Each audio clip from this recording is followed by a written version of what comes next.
धीरे धीरे रे मना धीरे सब कुछ होए, धीरे धीरे रे मना धीरे सब कुछ होए, माली सींचे 100 घड़ा ऋतु आए फल होए। कबीरदास जी क्या खूब कहते हैं कि जीवन में व्यक्ति को धैर्य होना बहुत जरूरी है। आप लगातार अपना काम करते रहिए, कभी भी फल की चिंता मत करिए। ऐसा होता है कि कई बार हम बहुत परिश्रम करते हैं लेकिन उसका फल हमें तुरंत प्राप्त नहीं होता। लेकिन कहते हैं भगवान ने एक समय निश्चित किया हुआ है कि कब और कितना और कैसे देना है। तो बस आपकी भक्ति भी ऐसी ही है। आप भगवान कृष्ण की पूजा करें या अपने किसी और आराध्य देवी देवता की, बस आपका ध्यान, आपकी श्रद्धा सच्ची होनी चाहिए और आपको भगवान के प्रति इतना विश्वास होना चाहिए कि आप जो भी भक्ति श्रद्धा मन में भाव लिए हुए हैं उसका फल एक ना एक दिन भगवान आपको जरूर प्रदान करेंगे। कभी कभी ऐसा होता है हमारी भक्ति में, हमारे विश्वास में ही कमी रह जाती है, जिस कारण से हमें हमारी पूजा पाठ का फल प्राप्त नहीं हो पाता। या आप ऐसा भी कह सकते हैं कि कभी कभी भगवान अपने सच्चे भक्तों की परीक्षाएं इतनी लेते हैं क्योंकि वो आजमाना चाहते हैं कि हमारे अंदर धैर्य कितना है। कहीं ऐसा तो नहीं कि परीक्षाओं की इस घड़ी में हमारा विश्वास हमारे भगवान पर से ही उठ जाए। तो बस कबीरदास जी इस दोहे में इतना ही कहना चाहते हैं कि आप लगातार काम करते रहिए, आप लगातार परिश्रम करते रहिए और फिर उसके बाद समय आने पर आपको इसका फल भी जरूर प्राप्त होगा। ठीक इसी तरह से भगवान की भक्ति है।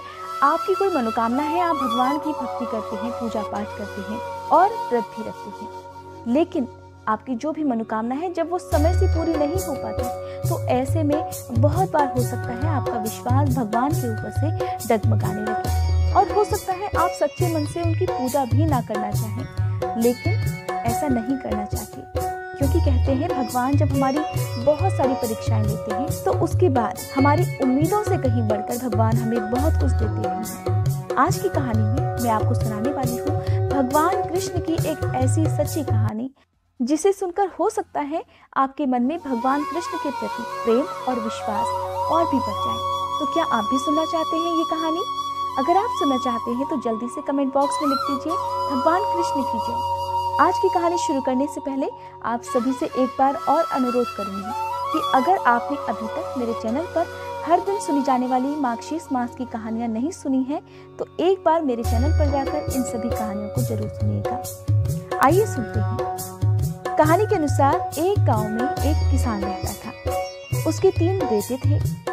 किसान और उसकी पत्नी दिन भर खूब मेहनत करते और बड़ी मेहनत से फसलें उगाते।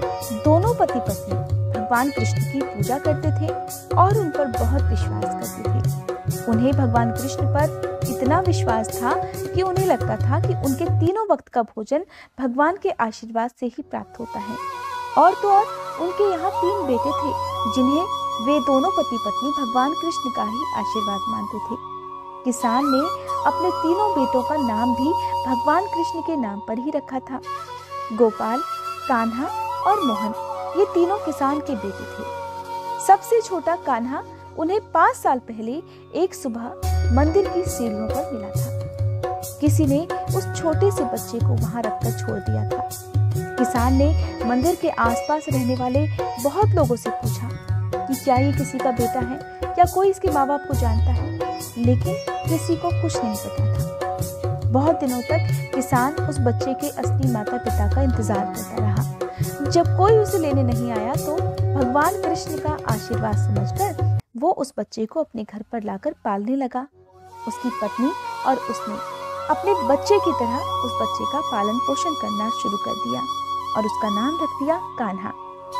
एक दिन की बात है, किसान ने अपने तीनों बेटों को अपने पास बिठाया और बिठाने के बाद पूछने लगा, बच्चों आज समय आ गया है क्योंकि आज मैं ये जानना चाहता हूँ कि तुम तीनों हम दोनों के लिए क्या कर सकते हो, क्योंकि अब हम दोनों पति पत्नी धीरे धीरे बूढ़े हो रहे हैं और अब हम उतना काम करने के लायक भी नहीं रहे, ना ही हम फसलों में मेहनत करने के लायक रहे। पिताजी की बात सुनकर बड़ा बेटा मोहन कहने लगा, पिताजी आपने मेहनत करके हमें पाला पोसा, पढ़ाया लिखाया और अच्छी शिक्षा भी दिलाई और इस तरह से अब हमारा भी फर्ज है कि हम आपके लिए कुछ करें।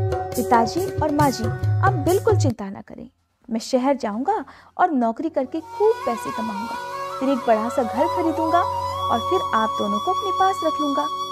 आप दोनों की सेवा करने के लिए नौकर चाकर भी रखूंगा और इस तरह मैं खूब पैसे कमाऊंगा।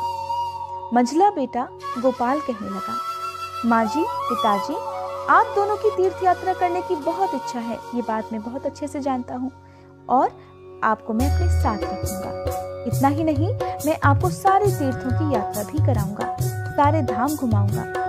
अब सबसे छोटा बेटा कान्हा, जो कि 5 साल का था, वो चुपचाप सबकी बातें सुन रहा था। जब उसकी बारी आई तो कहने लगा, माँ, पिताजी, आपको कहीं जाने की जरूरत नहीं, मैं आपको आपके जीते जी श्री राधा कृष्ण के दर्शन करवाऊंगा। सबने कान्हा की बात सुनी तो सोचने लगे कि अरे बच्चा है, कुछ समझ नहीं रहा, ये तो अभी नादान है, इसे क्या पता इसने क्या बोला। और वहां पर उसके माता पिता और उसके बड़े भाइयों ने उसकी बात को हंसी में टाल दिया। उधर नन्हा मुन्ना कान्हा रात भर ये सोचता रहा कि मैंने माँ पिताजी से कह तो दिया कि मैं आप दोनों को राधा कृष्ण के दर्शन करवाऊंगा, लेकिन मैं राधा कृष्ण को ढूंढूंगा कहाँ, पता नहीं कहाँ रहते होंगे, और मैं तो उनका घर भी नहीं जानता, अब कैसे करूं। इस तरह कान्हा रात भर सोचता रहा और सुबह के समय जब घर में सब सो रहे थे तो कान्हा चिंता के मारे घर से निकल आया। उसने भी मन में ठान लिया था कि कैसे भी मैं भगवान कृष्ण और राधा रानी के दर्शन अपने माँ पिताजी को करवा के ही रहूंगा। अब इस तरह से नन्हा मुन्ना कान्हा चलते चलते घने जंगल में आ गया और वहां जंगल में रास्ता भटक गया। चलता रहा, सुबह से शाम हो गई। शाम को थककर कान्हा एक पेड़ के नीचे जाकर बैठ गया। नन्हा मुन्ना कान्हा, उसके पाँव में भी कांटे चुभ गए, पैर बुरी तरह से दर्द कर रहे थे, जोर से भूख प्यास भी लग गई थी, लेकिन खाने को कुछ था नहीं। पेड़ की छाया में लेटा और वहीं उसे नींद आ गई। उसी जंगल में एक बाबा जी कुटिया बनाकर रहते थे। जैसे ही पेड़ के नीचे छोटे से बच्चे को सोता हुआ देखा तो बाबा जी उसके पास ही बैठ गए। उसके सिर पर प्यार से हाथ रखने लगे। जैसे ही किसी के हाथ का एहसास हुआ, कान्हा तुरंत उठकर झटपट बैठ गया। साधु बाबा को देखते ही अब तो कान्हा जोर जोर से रोने लगा। जब साधु बाबा ने प्यार से पूछा, बेटा, तुम इस घने जंगल में आखिर कर क्या रहे हो, ये तो बहुत डरावना जंगल है। तब कान्हा ने सारी बात साधु बाबा को बता दी कि कैसे वो भगवान कृष्ण को और राधा रानी को ढूंढने के लिए निकला, लेकिन वो तो जंगल में पहुंच गया और अब यहाँ पर वो रास्ता भटक गया है। कान्हा की बात सुनकर साधु बाबा मुस्कुराने लगे और मन ही मन सोचने लगे कि मैं तो इतने वर्षों से भगवान कृष्ण को पाने की, उनके दर्शन करने के लिए तपस्या कर रहा हूँ, मुझे तो आज तक भगवान ने दर्शन नहीं दिए। और ये छोटा सा बच्चा जो ना तो पूजा पाठ जानता है और ना ही इसे पता है कि भगवान होते क्या हैं, फिर भी ये भगवान को खोजने निकला है। अब साधु बाबा कान्हा को अपने साथ अपनी कुटिया में ले आए और कहने लगे, बेटा, तुम आज रात मेरे पास ही रुक जाओ और कल सुबह ढूंढ लेना अपने भगवान को। अब बाबा ने कान्हा को दूध भात खाने को दे दिया।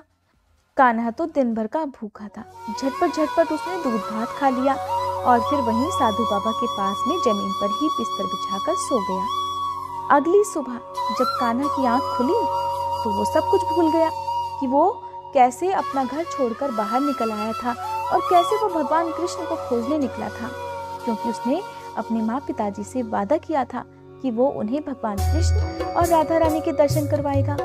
लेकिन अब क्या हुआ, अब तो वो सारी बातें ही भूल गया कि वो घर से क्यों आया था, और उसे ये भी याद नहीं कि उसका घर कहाँ है। उसके माँ पिताजी का नाम तक उसे याद नहीं रहा और वो राधा कृष्ण से अपने माता पिता को मिलवाने वाली बात तक भूल गया। अब साधु बाबा उससे कहने लगे, बेटा, जब तुम्हें तुम्हारे घर का ही नहीं पता, तुम्हारे माता पिता का ही नहीं पता, तो एक काम कर सकते हो कि तुम मेरे साथ ही रहने लगो। मेरे पास एक गाय है, तुम दिन में उसको चराने के लिए ले जाना और शाम को जब मैं अपनी पूजा और तपस्या से वापस लौटूंगा तो जो भिक्षा में चावल मिलेंगे उनका भात बनाऊंगा और फिर हम दोनों बड़े प्रेम से खाएंगे। बस फिर क्या था, कान्हा तैयार हो गया। कान्हा को तो कुछ भी याद नहीं था। अब वो साधु बाबा के साथ ही रहने लगा। उसे बड़ा मजा आता था। शाम को साधु बाबा उसे भगवान की कहानियां सुनाया करते। जहाँ जंगल के पास कान्हा गाय चराने जाता था वहीं उसकी उम्र का एक लड़का जो बहुत सारी गायें चराने के लिए आता था, उसका एक सच्चा दोस्त बन गया। उसका नाम था कृष्णा और हमेशा उसके पास एक बांसुरी रहती थी जिसे वो इतनी सुंदर तरीके से बजाता था कि पास बैठे कान्हा को अपने आसपास की सुध तक नहीं रहती थी। कान्हा को हर दिन अपने दोस्त की बांसुरी सुनना बड़ा अच्छा लगने लगा था। एक दिन की बात है, कान्हा को बहुत जोर से भूख लगी। फिर उसने अपने दोस्त से कहा कि मुझे बहुत जोर से भूख लगी है। लेकिन दोस्त, बाबा तो रात को केवल एक बार ही खाना बनाते हैं, सुबह थोड़ा बहुत बचा रहता है तो मैं खा लेता हूँ, पर बाबा भूखे रहते हैं। लेकिन आज जब मैं सुबह उठा तो देखा बर्तन तो खाली था। कुछ नहीं खाया है मैंने सुबह से और बहुत जोर से भूख लगी है। अपने दोस्त की बात सुनकर कृष्णा कहने लगा, अच्छा दोस्त, तो एक काम करो, चलो धान का खेत देखा है ना, वहाँ से 3 धान तोड़कर ले आओ, मैं तुम्हारे लिए खीर बना दूंगा। अपने दोस्त की बात सुनकर कान्हा हंसने लगा, इतनी जोर जोर से हंसने लगा कि कृष्णा मुस्कुराने लगा। उसे पता था कि कान्हा क्यों हंस रहा है, तो कान्हा खुद ही कहने लगा, अरे दोस्त, ऐसा भी कहीं हो सकता है कि 3 धान से मेरे लिए खीर बन जाए। अरे 3 धान से मेरा क्या होगा, मुझे तो बहुत जोर से भूख लगी है। बात सुनकर कृष्णा कहने लगा, अरे मेरे नादान दोस्त, तुम जाकर खेत से 3 धान तो लेकर आओ। अगर खीर खानी है तो मेहनत तो करनी पड़ेगी। तुम जाकर 3 धान लेकर आओ, तब तक मैं गाय का दूध निकाल लेता हूँ और बाकी इंतजाम भी करूँगा। तब तक कान्हा 3 धान तोड़कर ले आया।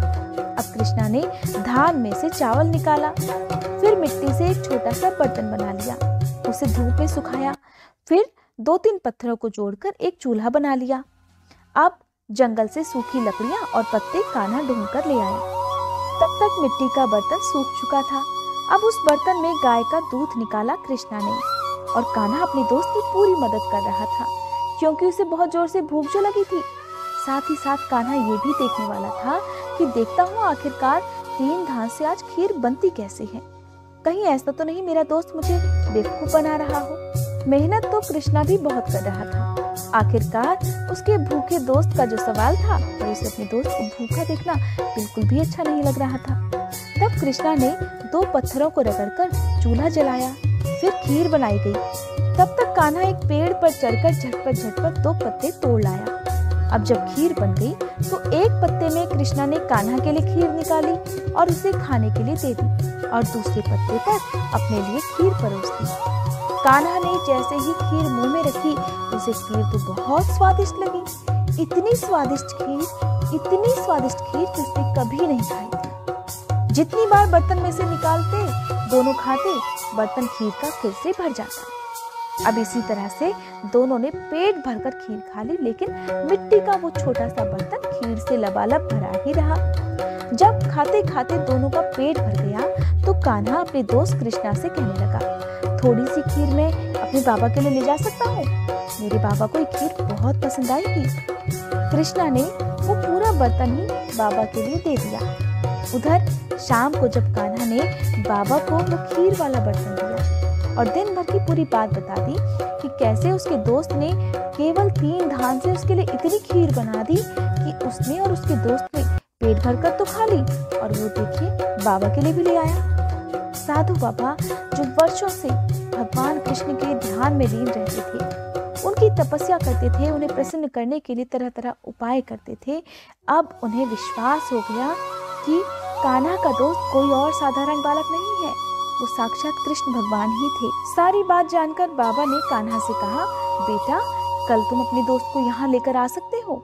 कान्हा अपने बाबा से कहने लगा, ठीक है बाबा, मैं अपने दोस्त से कहकर देखूंगा, अगर वो आ जाएगा तो बहुत अच्छी बात है। और फिर अगले दिन जब कान्हा अपने दोस्त कृष्णा से मिला तो कृष्णा से बाबा वाली बात कहने लगा कि बाबा ने उसे बुलाया है। सुनकर कृष्णा कहने लगा, ठीक है, शाम को चलेंगे।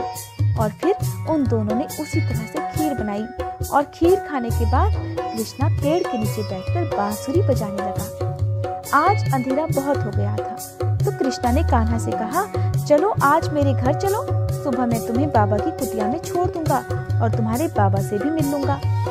कान्हा को अपने दोस्त की बात बहुत अच्छी लगी और फिर वो कृष्ण के साथ उसी के महल जैसी गौशाला में जा पहुंचा जिसमें 108 कमरे थे। जी हाँ, पूरे 108 कमरे थे।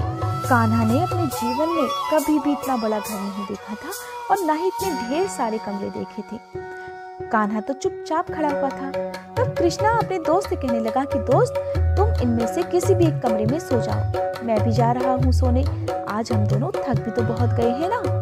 कृष्णा के जाने के बाद जैसे ही कान्हा ने एक कमरे का दरवाजा खोला तो उसमें राधा कृष्ण और एक गाय थी। ये देखकर कान्हा ने दूसरा दरवाजा खोला। वहाँ देखा, वहाँ पर भी राधा रानी और श्री कृष्ण थे और साथ में थी एक गाय। अब इसी तरह कान्हा ने सभी 108 कमरे खोलकर देख लिए और सभी में देखा तो वहाँ भगवान कृष्ण, राधा रानी और एक गाय थी। ये देखकर कान्हा बाहर खड़ा होकर अपने दोस्त पर गुस्सा हो गया। उसने सोचा, सारे के सारे कमरे तो भरे हुए हैं, मैं किस कमरे में जाकर सोऊं? और वो गुस्सा होकर बाहर ठंड में ही सो गया। तभी उसके दोस्त कृष्णा ने बड़े प्रेम से उसके सिर पर हाथ रखकर पूछा, अरे मेरे दोस्त, क्या हुआ? तुम यहाँ बाहर ठंड में क्यों सो रहे हो? क्या तुम्हें ठंड नहीं लग रही? और फिर मैंने तो तुम्हें इतने सारे कमरे दिखाए थे और ये भी कहा था कि इन 108 कमरों में से जिसमें चाहो उसमें सो सकते हो। तब कान्हा ने गुस्सा होते हुए अपने दोस्त से कहा, तुमने झूठ क्यों बोला? सारे के सारे कमरे तो भरे हुए हैं, कोई भी कमरा खाली नहीं है। तब कृष्णा बोला, याद करो मेरे दोस्त अपने माता पिता को, याद करो तुमने अपने माता पिता से क्या वादा किया था। कृष्णा की ये बात सुनते ही कान्हा को सब कुछ याद आ गया और वो रोने लगा। मैं माँ पिताजी को अब कैसे राधा कृष्ण के दर्शन करवाऊंगा? अब वो मेरे लिए परेशान हो रहे होंगे, मुझे ढूंढ रहे होंगे, लेकिन मैं तो पता भी भूल गया, अब मैं उनके पास कैसे जाऊं? तब उसका दोस्त कृष्णा कहने लगा, मेरे प्यारे दोस्त, मेरे रहते हुए तुम्हें चिंता करने की कोई जरूरत नहीं। आप जानते हैं कान्हा का वो दोस्त कृष्णा कौन था? हो सकता है आप समझ गए होंगे। कान्हा का वो दोस्त कोई साधारण व्यक्ति नहीं था, वो साक्षात भगवान कृष्ण थे। इसके साथ ही कृष्णा ने कान्हा को अपना असली रूप भी दिखा दिया। अब इसके बाद पहले वे साधु बाबा की कुटिया में गए। भगवान कृष्ण अपने साथ राधा रानी को भी लेकर गए और साथ ही था उनका दोस्त कान्हा। साधु बाबा ने जब अपनी कुटिया में साक्षात भगवान के दर्शन किए तो मानो उनके तो वर्षों की तपस्या सफल हुई, उनका जीवन ही सफल हो गया। और फिर कान्हा के गांव उसके माता पिता के पास भगवान कृष्ण राधा रानी के साथ गए। किसान और उसकी पत्नी अपने बेटे को देखकर बहुत खुश हुए और कान्हा ने अपने माता पिता से किया हुआ वादा भी निभा दिया। कान्हा ने भगवान कृष्ण और राधा रानी से अपने माता पिता को मिलवाया। इस तरह उसका वादा भी पूरा हो गया। भगवान के साक्षात दर्शन कर किसान और उसकी पत्नी की इच्छा पूर्ण हो गई, उनका जीवन धन्य हो गया। अब किसान की छोटी सी झोपड़ी महल में बदल गई और दास दासियां सबकी सेवा करने लगे और ये सब भगवान कृष्ण के चमत्कार से संभव हुआ। कान्हा अपने माता पिता के साथ महल में रहने लगा। ये बात बिल्कुल सच है कि बच्चे भगवान का ही स्वरूप होते हैं। कान्हा ने अपने भगवान पर विश्वास रखकर अपने माता पिता से जो वादा किया उसे निभाया और उसके वादे को निभाने में साथ दिया उसकी भक्ति, उसके विश्वास ने, जिसे साक्षात भगवान कृष्ण ने साकार किया। आज की ये कहानी आप सभी को कैसी लगी मुझे जरूर बताइएगा।